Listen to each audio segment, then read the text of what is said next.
Red blue শিলা, red blue শিলা কি বুঝতে পারলাম না তোমার কথা। তো বন্ধুরা যারা নতুন, যারা অনলাইনে আছো তাড়াতাড়ি ব্লগটা তাড়াতাড়ি লাইভটার মধ্যে জয়েন হয়ে যাও। তো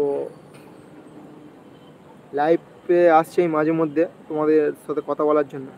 তোমাদের যাদের কোনো কিছু প্রবলেম হয়, তামিলনাড়ুতে অনেক সময় থাকো, রাস্তাঘাটে অনেক কিছু প্রবলেম হয়, আমাকে SMS করে হোয়াটসঅ্যাপে, ফেসবুকে। তোমরা সরাসরি কথা বলতে পারবে লাইভে, ইউটিউবে যারা যারা সাবস্ক্রাইব করে আছো, ঠিক আছে। কিছুদিন আগে আমি গিয়েছিলাম মেঘনা, এখানে তোমার কি বেশ মহাবালিপুরম।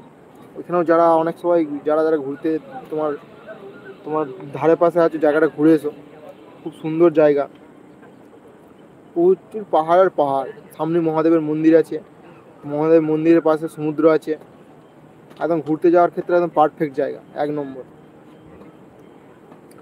তা তোমার কোয়েম্বাটুর 4বার গিয়েছিলাম কোয়েম্বাটুর, ভিডিওটা তোমাদেরকে দেখিয়েছি, ভিডিওও দিয়েছি। তা কোয়েম্বাটুর আমরা যেখানে থাকি আমাদের রুম থেকে তোমার 8 ঘন্টা লাগে, 8 ঘন্টা 8-10 ঘন্টা লাগে যেতে এখান থেকে ট্রেনে করে। তো এখন এখন ধরতে গেলে এখন টিটির থেকে সাবধানে থাকবে। টিটিটা এখানে প্রচুর বদমাইশ, এখানকার টিটিটা। টিকিট কাটা থাকলেও এদিকে ফাইন নেবে, ঠিক আছে। ফোন কেড়ে নিয়ে নেয়, করে নেয়। আর এখানে ভাষাটা তো তোমরা জানো, ঠিক আছে। আমরা যেটা বলবো সেটাও বুঝবে না, ঠিক আছে। জোরজাবস্তি ফোন কেড়ে নিয়ে নেবে, এরকমই করছে, ঠিক আছে। তুমি বলবে, তোমার কথা বিশ্বাস করবে না, যে পয়সা দেয়। আমরা গিয়েছিলাম 10 জন, 12-15 জন গিয়েছিলাম। আমরা যেতে যেতে একজন তোমার হঠাৎ করে দুজনে পেচ্ছাপ পেয়ে গেছিলো, বললো যে দাদা পেচ্ছাপ করতে যাবো। ঠিক আছে তোমরা দাঁড়াও এখানে, আমরা আসছি বলেই ধরেছে। ধরতেই বলে টিকিট দেখাচ্ছি, বাসে ছেলেরা দাঁড়িয়ে আছে, ছেলেদের কাছ থেকে টিকিট নিয়ে আসছি, টিকিট মানে না, বলছে পয়সা দিতে হবে। ফোন কেড়ে নিয়ে নিয়েছে, ফোন ভিডিও করবো, ফোন তামিল লোকের পাল্লায় পড়লে অনেক ঝামেলা হয়ে যেত। আবার জোর জবরদস্তি আবার 1000 টাকার মতন ফাইন দিতে হবে। তোমার এখানকার টিটি পুলিশ প্রচুর বদমাইশ, ঠিক আছে। আবার যারা যারা বাসে করে ঘুরতে যাও, সেই বিষয়টা দেখবে। বাসের কন্ট্রাক্টররা তোমার এত টিকিট কেটে উঠবে, নাহলে বাসের কন্ট্রাক্টর টিকিট না কাটলে তোমার যদি ধরতে পারে, বাসের আবার ট্রাফিক পুলিশের মতন আছে, স্টেশনে ট্রাফিক পুলিশের মতো চেক করবে বাস থামিয়ে। এবার তোমার পাশে যদি তোমার কাছে যদি টিকিট না থাকলে ওই 500-1000 টাকার তোমার নেবে, ওই 500-1000 এরকম করে তোমাকে ফাইন নেবে। এরকম নিয়ম, কিছু কেমন নিয়ম আমাদের ওয়েস্ট বেঙ্গল থেকে কিছু কেমন নিয়ম এখানে আলাদা আছে, যেখানে যেমন সেটা মানতে হয়, ঠিক আছে। আমাদের ওইখানে তো এই সিস্টেমটা নেই যে পয়সা দিলেও কি না দিলেও কি, এখানে এরকম সিস্টেম নয়। এখানে পয়সা বাসে বলো, অটোয় বলো, তুমি যেখানেই যাবে তখন তোমাকে টিকিট দেবে।